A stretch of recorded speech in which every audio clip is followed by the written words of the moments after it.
Finally, FromSoft is back to treat me like trash.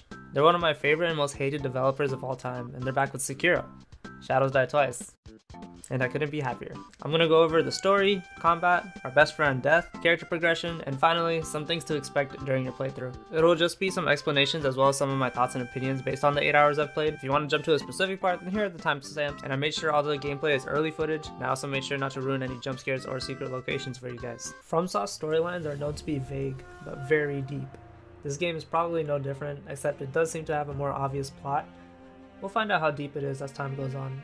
At the end of the Sengoku era, warlord Isshin Ashina stages a bloody coup and seizes the land of Ashina. During this time, a nameless orphan is adopted by the wandering shinobi Owl, who names the orphan Wolf. 20 years later, the Ashina clan is on the brink of collapse due to a combination of Isshin falling ill and Ashina's enemies steadily closing in from all sides. To prevent the fall of his clan, Isshin's grandson, Genichiro, is ordered to capture the divine heir, Kuro, in hopes of using his dragon heritage to create an immortal army. This game takes place in the late 16th century Sengoku period in Japan. In it, you're a shinobi tasked with defending Kuro, the divine heir and your lord. You're then left for dead after losing your arm to Genichiro, a leading samurai of the Ashina clan, who then takes Kuro for his dragon heritage. Wolf survives his wounds due to Kuro having given him the dragon heritage 3 years prior. He wakes up in an abandoned temple with his missing arm replaced with a prosthetic by a former shinobi, now sculptor, who dubs him Sekiro, or the one-armed wolf. Armed with Kusabi Maru, his katana, and the prosthetic, he sets out to rescue his lord and get revenge. Justice!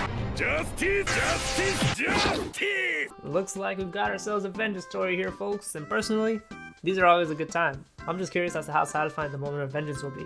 Will it be like what Kratos did to Zeus?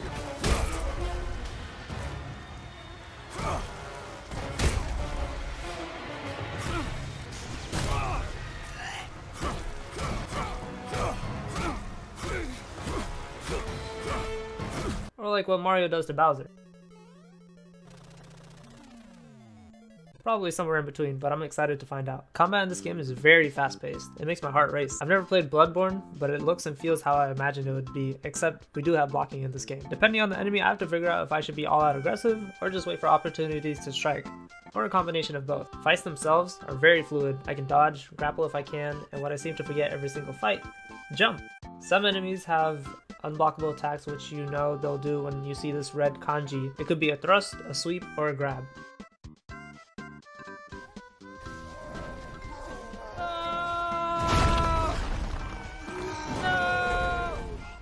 Grabs you dodge, thrusts you sidestep or do a mikiri counter, and sweeps you jump over and try to jump on them again to do posture damage. These unblockable attacks are perfect windows to do some of your own damage, but some of them were so quick and some of them are just too unpredictable, which of course killed me. After hitting an enemy, you can see their posture damage bar, which appears under their health and at the top of the screen for bosses. And a red circle appears after maxing it out, allowing you to finish them with a death blow.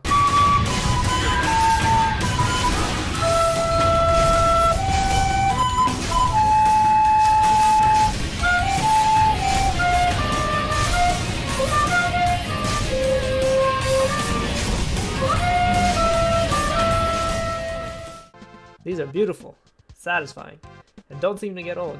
And it gets better. Consider getting the Breath of Life Light ability, because it gives you health every time you deal a death blow. The stealth is a lot like Assassin's Creed, so if you play that, then you've got the stealth down. There are bushes, ledges, sneaking. Whenever there's a mini-boss, I try to remove all the annoying weaker enemies before sneaking on the mini-boss to instantly jump to their second health bar, making the fight half as hard. Also, take advantage of the skill tree. You get points by experience through killing enemies, and I can't stress how beneficial some of the passive abilities were, like getting health from healing items or learning a mid-air grappling attack that would have made some boss fights a little less harder than it should have. End of the line! Dude! If you haven't yet already, get used to dying. Death has always been a mechanic in previous FromSoft games, but it's a little different in Sekiro. When you die, if you have the 2 pink orbs at the bottom left, you can revive twice from the dead. The first orb can be filled by resting at an idol, the second by dealing death blows. After dying once, deal 1 death blow to unlock the second revive. Die completely, you lose skill point experience and half your currency. Oh awesome, that's not bad. I'll just go where I died and get it back. Guess what? You can't. That's gone for good. Unless you receive Unseen Aid, which is a chance mechanic where you might be able to keep your goods if it's in your favor. You can see your chances at idols or when you pause the game. The more dragon rot is spread, the less of a chance you have of receiving unseen aid. What the hell is dragon rot? The more you die, get used to anyone I meet and interact with has the potential of getting dragon rot. And the more I die, the more it spreads. The more it spreads, the less an NPC can speak, so I wouldn't be able to receive certain questlines, skills, advice, or prosthetic upgrades.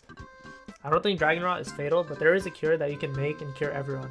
But keep dying and it'll be all over again. I like the death mechanics so far, but I think I need more time with it to see how limiting it truly is for everyone to have dragon rot. Besides, instead of the classical points method, Sekiro has skill trees and skill points. However, the skill trees vary and help you make a more personalized shinobi cater to your playstyle. As of now, I'm not entirely sure what kind of shinobi I want to go for. The sneaky playstyle has its perks, but I wouldn't want that to be the focus for my shinobi. I'm still trying to figure out what would be the best way for me, and I'm not sure if there's a way to take my skill points back and start from scratch after already investing in the tree. Based on previous games, I would imagine there is a way, but I just haven't figured that out yet. To build health and posture, you have to find 4 prayer bees to level up each time, and you can get these through hidden rooms or killing mini bosses and bosses. I actually really like this mechanic because you know you improved in the game after dying again and again and again and again and again and again and again to finally killing that one mini boss or boss, and it rewards you like, hey, you can kill these really difficult bastards, so here's a step towards some extra health and whatnot for the rest of your journey. And it's like, oh, thank you, because you really have to earn it. Some things to expect. Death. You're gonna see the screen a lot. So whatever you need to prepare for that, a screaming pillow, extra controllers, extra walls, or whatever else suits your need. Exploration being rewarded. Exploration is encouraged and it's rewarded, but we all know how sneaky and evil FromSoft can be, so do your due diligence to look around and try different things, even if it seems stupid. Nightmares. Some of the enemies are ugly, hideous, and I mean they're all difficult, so prepare for what you'll see and experience. Get used to jump scares.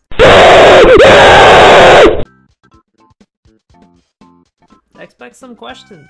You'll be asking yourself why? Why? As things appear and happen, for me it was these chicken roosters.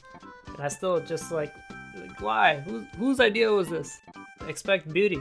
As evil as FromSoft can be, they sure can make a beautiful game, so be sure to check out the scenery before you die. I hope you guys enjoyed the video. There's so much more to this game people have yet to discover and I've personally yet to experience, so I'm expecting even more out of this game. If you have any questions or if I'm wrong about anything in this video, feel free to let me know, because I'm a dummy. But that being said, I'm gonna go back to dying. Peace!